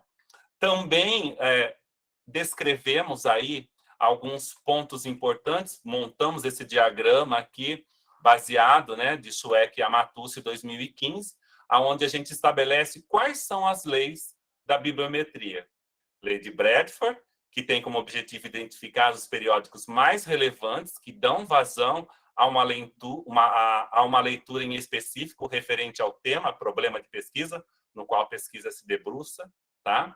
A lei de Zipf, tá? Que estima os temas mais relevantes dentro de uma área da pesquisa, e também a lei de Lotka, que vincula-se a levantar, como objetivo, né, levantar o impacto da produção de um determinado autor dentro de uma área de pesquisa em conhecimento, ok? Aqui nós trouxemos também Yoshida, Schweck e Amatussi.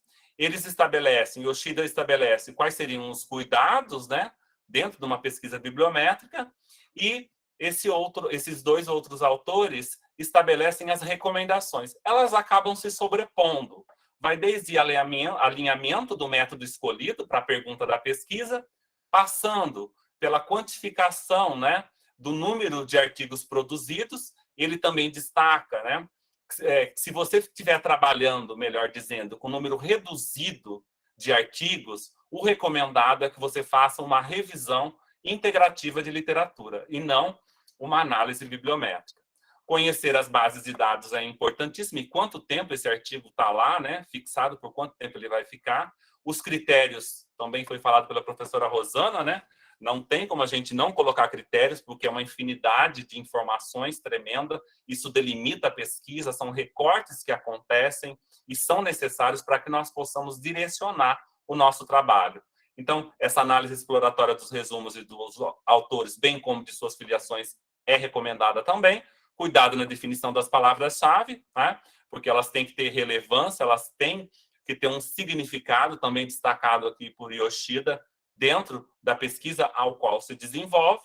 Utilização dos operadores booleanos, AND, OR e NOT, e levar em conta também o fator de impacto na busca dos periódicos, tá? E recomenda-se, né, que essa análise bibliométrica, há divergência, mas, no geral, de 15 a 20 anos para que você tenha um resultado bastante amplo. Dentro da análise de conteúdo, como já foi exposto aí também, nós temos o amparo na análise de conteúdo de Lawrence e Bardan. Nós temos outras versões, mas essa aqui traz esse esquema.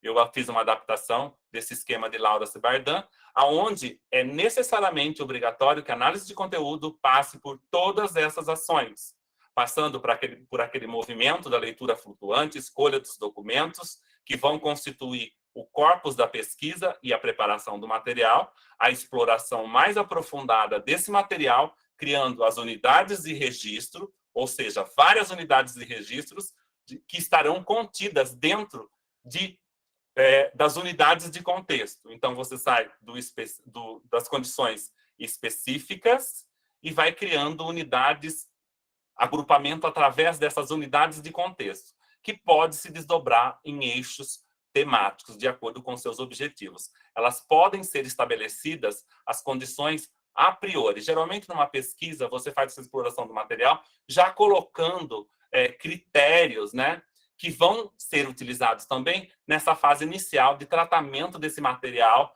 e da extrapolações de ideias a partir daqueles resultados que você teve e daquela discussão que você realizou juntamente com a literatura pertinente, tá? E aí segue a fase de categorização, né?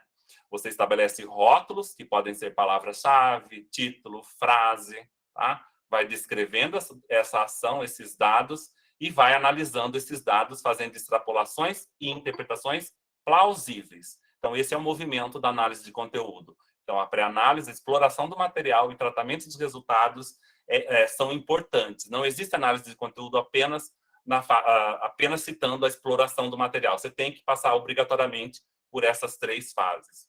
A partir daí, a gente mostra o exemplo, né, utilizado, que foi o trabalho do TCC da Emanuele Farias, no ano passado, no qual eu orientei, e também trabalhou um pouco nessa construção do trabalho. Esse trabalho em si, ele tinha como objetivo fazer uma análise exploratória e bibliográfica associada a elementos da análise do conteúdo de softwares de acesso livre que foram utilizados, por exemplo, para fazer o sequenciamento do coronavírus. Esse trabalho que nós usamos como exemplo teve como ponto de partida o uso do Google Acadêmico, os filtros, né? Artigos completos, porque de início surgiram mais de 4.000 artigos utilizando essas palavras que mais se repetiam na leitura inicial, que foram elencados também alguns softwares de acesso livre, Ggênese, Uniprogênese. Esses nomes aqui são nomes dos softwares que tem acesso livre, tá? Esses 8 nomes. Ela fez uma tabela de classificação, na verdade, dessa tabela surgiram 12 nuvens de palavras e analisou desses periódicos, desses 20 primeiros periódicos, no período de janeiro de 2020 a dezembro de 2021, os 20 primeiros periódicos que apareciam de acesso livre constituíram um corpus da pesquisa dela, ok? Os 20 primeiros textos, porque tinha mais de 4.000 textos, e a Emanuele tinha 10 meses para fechar o TCC dela.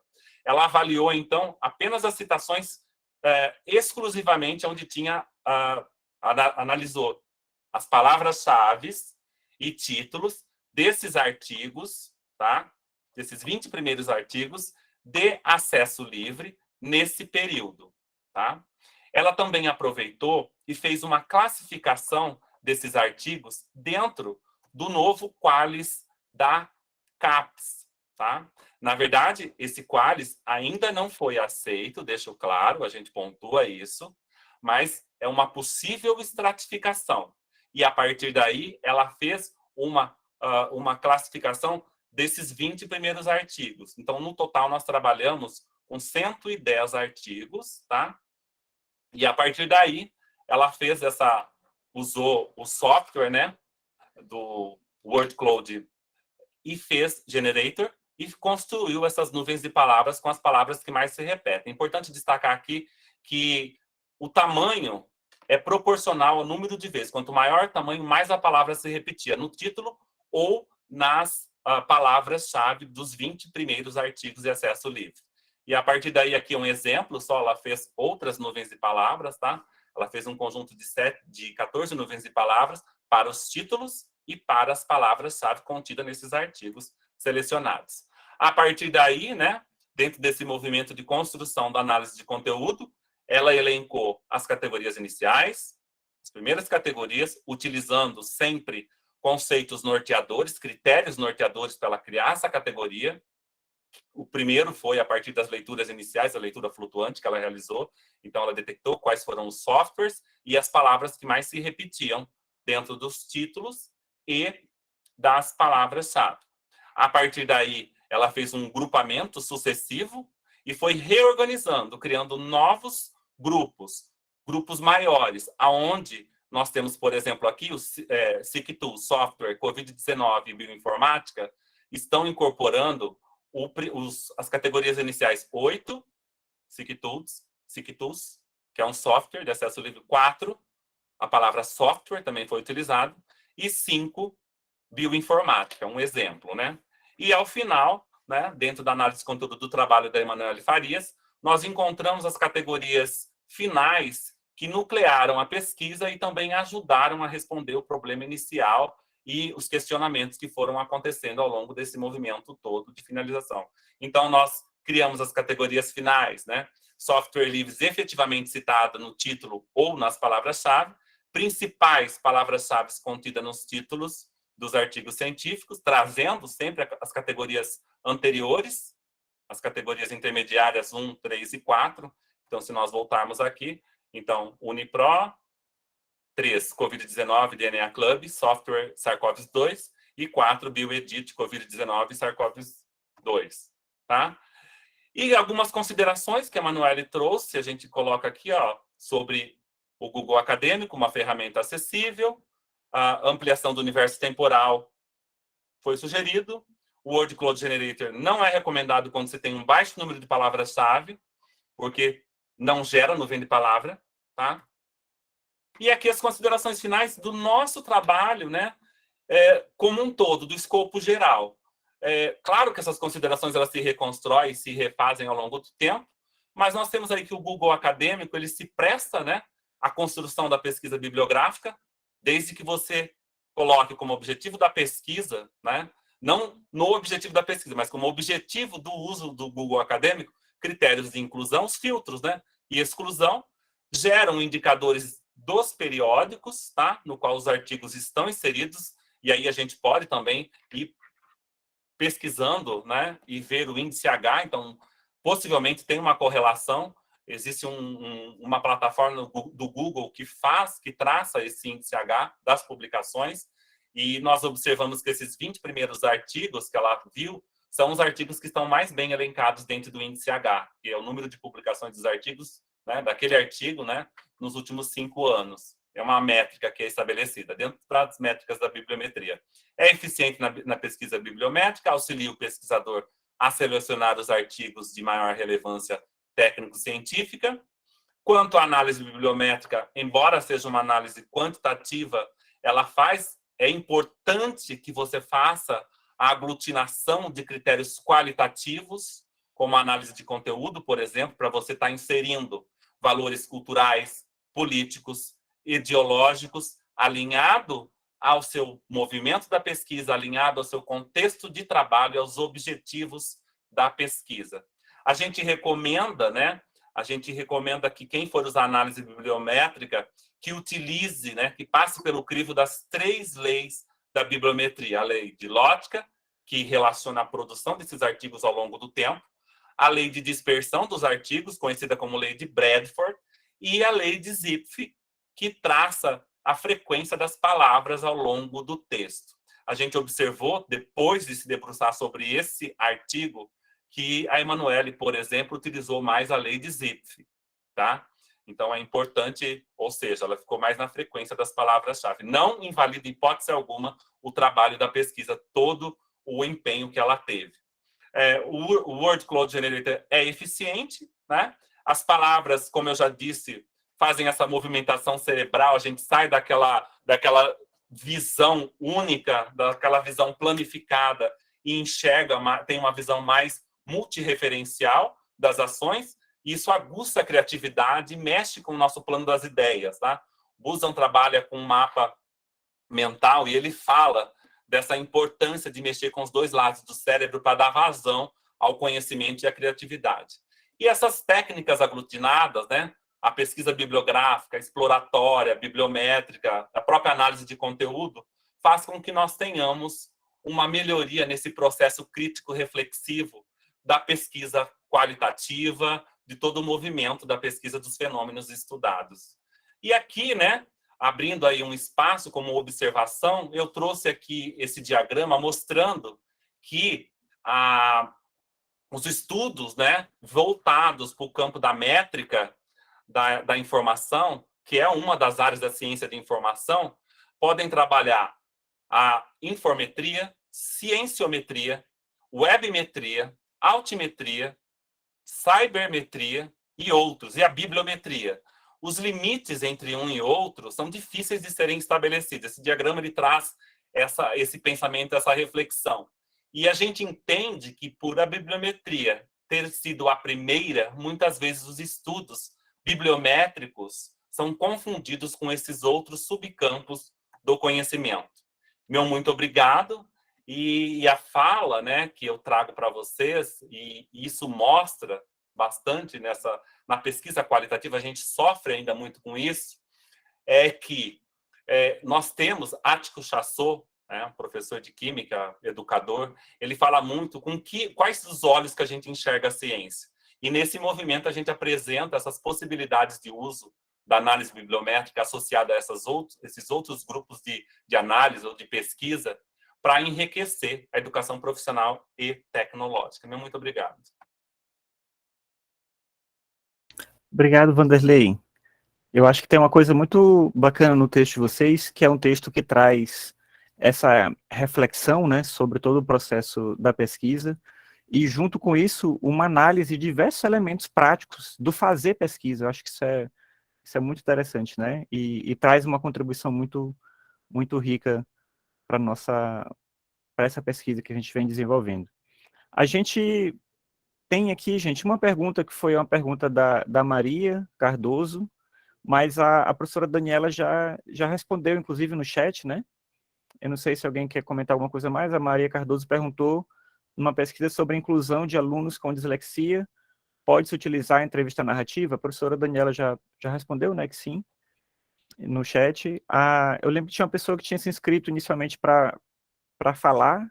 Eu não sei se ela ainda está aqui na sala, eu acho que não. Eu vou lembrar vocês que ainda estão aqui todos de preencher a lista de frequência, tá? Por favor, não esqueçam.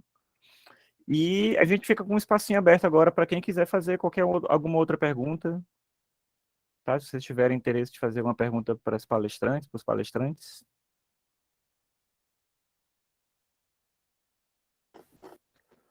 Oi, Marcos, eu queria só aproveitar para lembrar o pessoal de assinar a lista de frequência, tá? Porque nem todos que estão aqui assinaram, então é bom, porque é por meio dela que a gente vai emitir os certificados, né?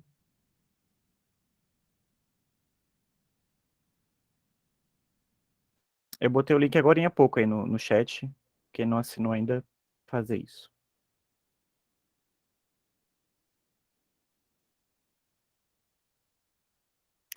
Bem, se a gente não tiver nenhuma pergunta, a gente agradece demais, né, as nossas falas hoje, todas elas, né, muito ricas, né, muito importantes para a gente pensar a nossa pesquisa. A gente agradece muito a participação de quem veio assistir, né, mas acho que principalmente para os autores, né, acho que no momento que a gente vive, né, vocês se dedicarem, né, o tempo, dedicar a compartilhar conhecimento. Eu fico pensando no impacto, né, que essa publicação vai ter no nosso mestrado. Eu acho que isso é importantíssimo, assim.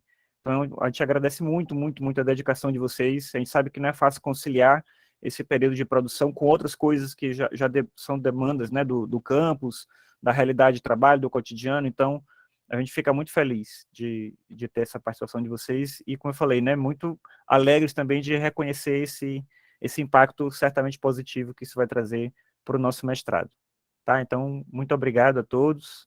A gente agradece a participação de todo mundo e contamos com vocês em outros momentos, né, outros eventos que a gente venha a Marcos, produzir Carlos depois. Alberto quer fazer uma pergunta.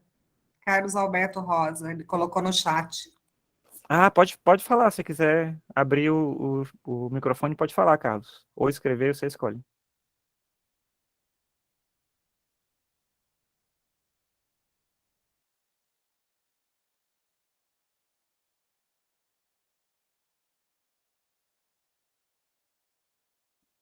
Gente, eu acabei de ver que meu filho está aqui, ó. Ele deu parabéns para nós aqui no chat. Ele é estudante do primeiro ano de física da USP, está no busão voltando para casa.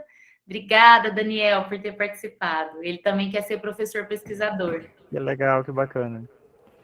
Alô, estão me ouvindo? Sim, estamos ouvindo. Desculpa aí, é que eu estou no meio de uma outra palestra e estou assistindo vocês e a outra palestra. Eu tive que sair fora aqui.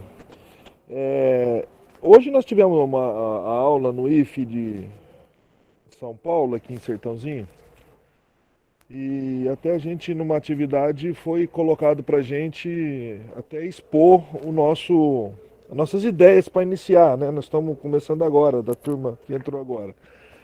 E assim, eu ainda estou com dúvida ainda de escolher o norte, né? Eu ouvi todos vocês aí apresentarem tudo aí, mas a minha área é informática, né? Informação e comunicação. E assim, e o que eu tenho em mente hoje no meu projeto aqui, para iniciar o projeto,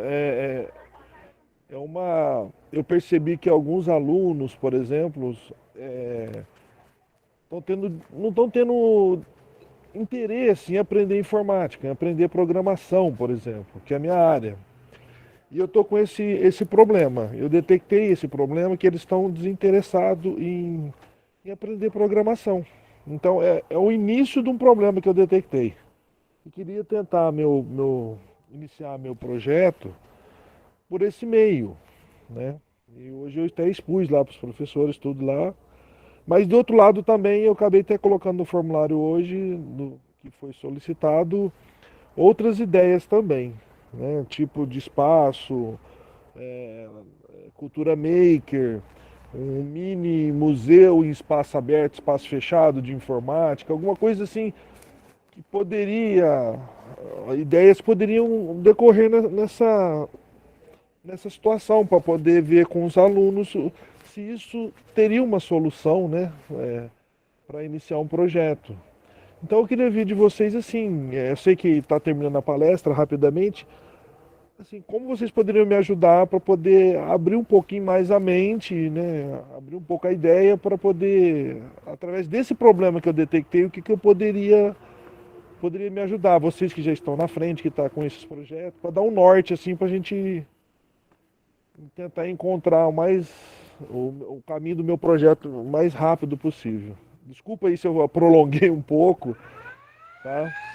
Mas seria isso que eu queria perguntar para vocês. De tudo que eu acabei assistindo de vocês aí, eu queria ver o que vocês poderiam me ajudar em algum norte, vocês palestrantes todos aí. Obrigado. Desculpa aí um pouco da demora na pergunta, que eu estou no meio da palestra, eu tive que sair, tá? Mas obrigado. Boa noite.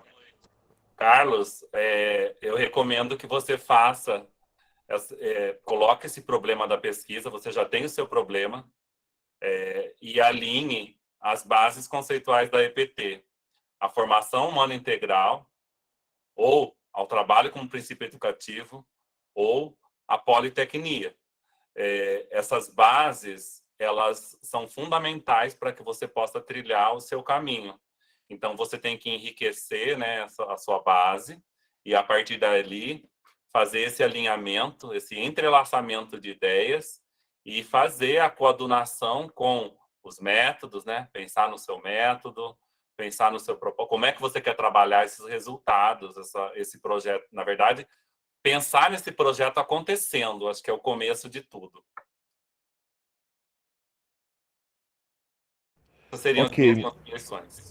Obrigado, Vanderlei. Muito obrigado, viu, pela sua resposta. Eu gostaria de tentar contribuir um pouco, né, com a problemática que o professor Carlos Alberto já identifica, para dizer, se você já tem uma problemática, já tem um lugar de partida, né, ou já está partindo de algum lugar. Talvez fosse interessante você fazer, ainda não no contexto da pesquisa em si, mas num contexto prévio, anterior mesmo, à tomada de dados, você pudesse fazer uma sondagem para você poder identificar alguns elementos que interferem nessa questão. Depois de você fazer esse movimento que o professor Vanderlei está indicando, que é imprescindível, você partir, talvez, com uma entrevista mais simplificada, mas para você tentar compreender, tentar tocar nos elementos que interferem nessa falta de disposição, de motivação para estar lidando com a disciplina. Porque você pode tocar em elementos que são do conteúdo pedagógico, aí você pode perguntar coisas às práticas pedagógicas do curso. Você pode tocar em elementos que são do currículo escrito, então você vai perguntar coisas ao currículo escrito. Você pode tocar noutras coisas que têm a ver com o trabalho, com o mundo do trabalho, ou ainda com as práticas sociais, ou ainda com questões de outra ordem, que tem vínculo com aquilo que a juventude manifesta em alguns aspectos nesse momento. Eu acho que esse momento prévio te ajudaria nessa tomada de rumo. Tá? Então, espero ter ajudado, mas é uma caminhada que tem muito a descobrir mesmo, né? É de desbravar caminhos, e o que eu acho muito interessante é que a gente está produzindo, além do conhecimento, a gente está produzindo conhecimento sobre pesquisar, né? Produzindo conhecimento sobre a forma. Então, eu acho que o colóquio é uma demonstração disso extraordinária.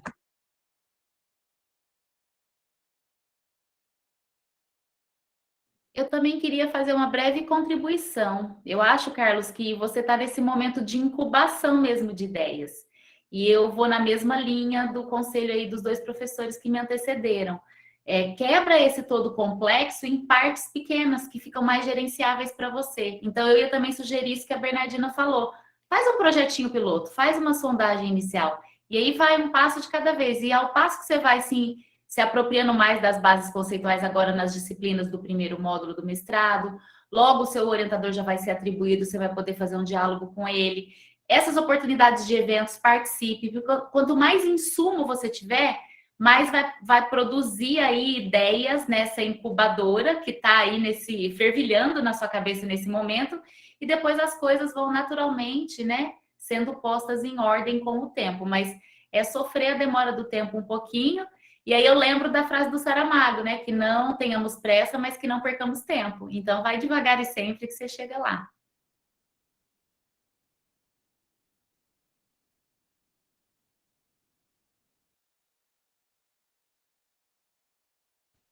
Obrigado, gente.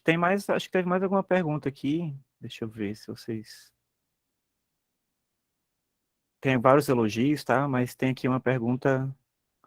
O Renato, ele perguntou assim: tive alguma dificuldade em localizar pesquisas nos periódicos sobre o tema que gostaria de aprofundar. Cidadania fiscal, direitos e deveres do cidadão. Qual seria o periódico mais indicado?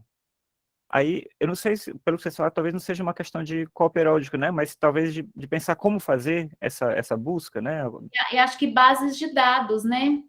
Porque Tem um software que eu não me lembro o nome, mas existem software para análise bibliométrica, aonde ele faz essa correlação. Então, você entra numa base de dados, você clica nos arquivos de interesse, né? E a partir daí você aplica uma análise de dados e ele gera tipo um gráfico de dispersão de quem são os autores e os locais aonde esses autores estão publicando mais. Se é na China, se é no Brasil, na Tailândia. E dá para fazer isso também vinculado aos tipos de revista. Aí você vai afunilando, né? Até você conseguir. Mas, em linhas gerais, eu concordo com a Rosana. Você pega um artigo que é mais citado, que tem um índice H alto ou JCR altíssimo, e a partir daí você vai seguindo aquele autor e vendo qual é a revista que ele está publicando. Concordo com a Rosana. A própria base de dados, ela fornece isso.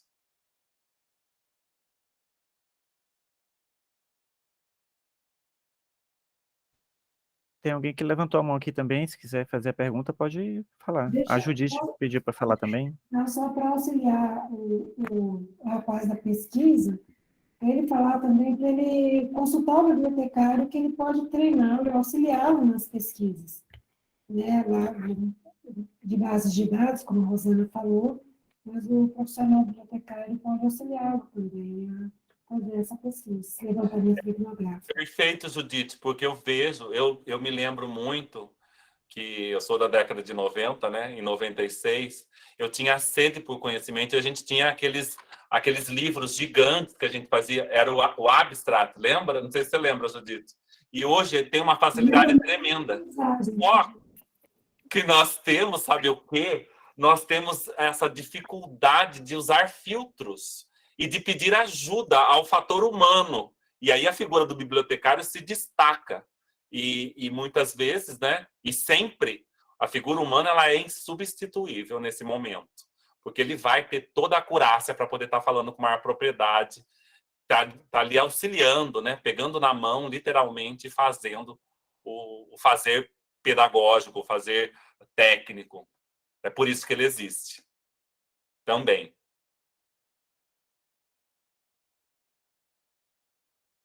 Eu também levantei a mão. Eu coloquei uma pergunta lá no chat, né? Desculpa eu estar falando baixinho assim, mas é que eu estou viajando. Eu estava em Sertãozinho e estou a caminho de São Paulo agora, né? Então é assim, a minha dúvida a gente, como o colega lá de Sertãozinho acabou de colocar também, nós estamos na mesma fase, onde a gente precisa indicar ideias, né, do que é que a gente quer trabalhar em EPT. Mas aí é que vem a nossa angústia, porque assim, a gente tem diversas ideias, mas como fazer? Se vocês têm alguma ideia, uma sugestão para dar para a gente, para diminuir essa ansiedade e como trazer as ideias para trabalhar em EPT, porque foi dito hoje lá pelo professor, não é porque está, né, aquela linha de pesquisa que você quer abrir, né, aquele trabalho que você quer fazer, está dentro do EPT, que ele vai ser um desenvolvimento feito para EPT. E isso está causando angústia, ansiedade, porque a gente tem uma lista de ideias para serem entregues dia 22, domingo. E a cabeça está cheia de ideias, né? Mas como convergir as ações para a IPT? Eu posso, como aluna, responder para o colega? Só da face, né? Eu não consigo compreender a voz da Judite. Parece que tá embargada. Não... Então, não sei, peraí, deixa eu tentar falar mais alto. Está me ouvindo agora? Melhorou muito. Enquanto aluna do mestrado, eu também passei por essa ansiedade, essa expectativa, e também pelo fato do conhecimento da EPT, que para mim era também bem obscuro. E elencar o que nós precisamos, que desejamos fazer com a EPT. Para mim também foi eu sou bibliotecária, mas eu vim de instituições universitárias, 100% universitárias. E a EPT, para mim, foi um desafio. Então, para acalmar a sua ansiedade, como você solicitou, porque ficamos mesmo muito ansiosos, não tem uma fórmula mágica. Você tem que focar exatamente naquilo que você pretende fazer, e dentro daquilo que você pretende fazer, aí sim fazer um link com o EPT. Né? Foi, na verdade, assim, o que resolveu comigo. Né? E assim, eu fiquei também, meu Deus, EPT, EPT, EPT, ficava assim desesperado, só consegui chegar a essas 3 palavrinhas e não conseguia desvendar o mistério por trás disso. Mas foca naquilo que você pretende, qual que é o foco que você precisa trabalhar. Nós temos que saber que é para os alunos do integrado, né? Para a educação tecnológica, e trabalhar em cima disso daí. Aí você vai conseguir fazer um link com a EPT. Essa foi a minha experiência, não sei. O que os professores falam? Obrigado, Judite. Bom, eu gostaria de contribuir um pouco, né? Eu estou no Prof. EPT desde a primeira turma, fui coordenadora, inclusive, da primeira turma aqui no IFPE, e foi uma caminhada também muito cheia de dificuldades, né? Mas muito rica também em aprendizado. E essas dúvidas, essas angústias, elas fazem parte de um processo, né? A gente só tem que dar o salto, transformar a angústia noutra coisa.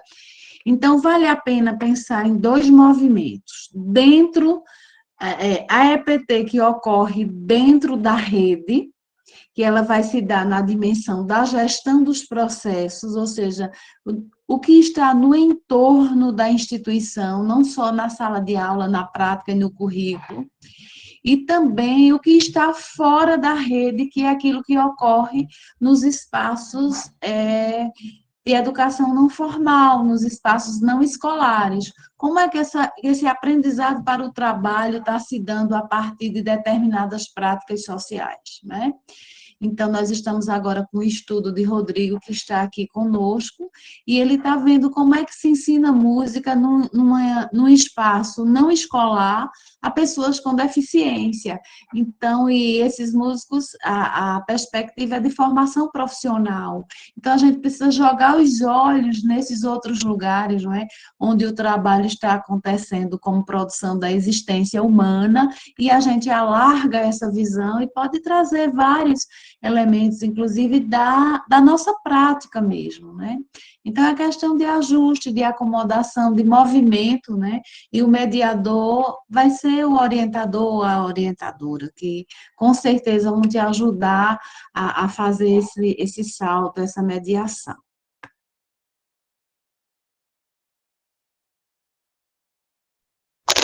Muito obrigado pela dica.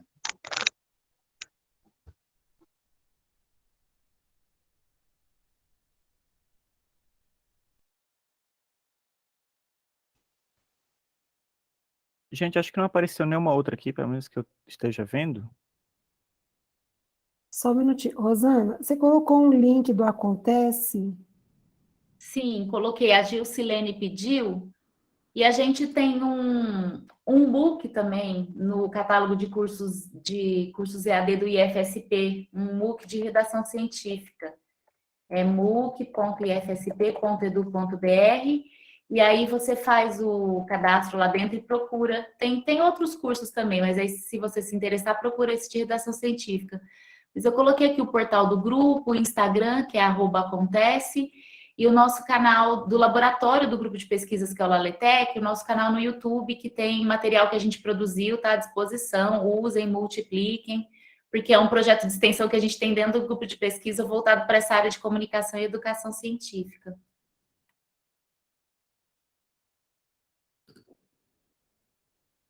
Me permita só uma parte, alguém fez uma pergunta com relação a se trabalhar a dificuldade de encontrar material, né?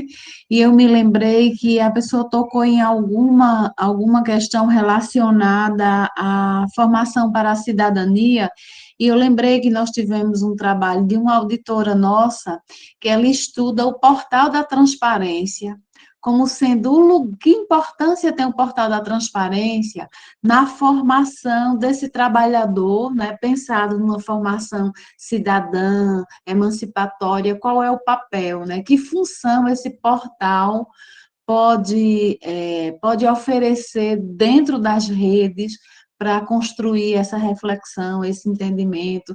Então, joga-se os olhos nos lugares que a gente não jogava antes, nessas dobras do acontecimento da nossa EPT, né? O portal da transparência. Quando é que a gente pensa que alguém vai querer estudar isso? Que é sim, porque faz parte dessa complexidade que é a rede. Então, acho que a gente tem conteúdo aí para uma vida toda, para a gente estar explorando essas dobras, né, esses acontecimentos. Obrigada.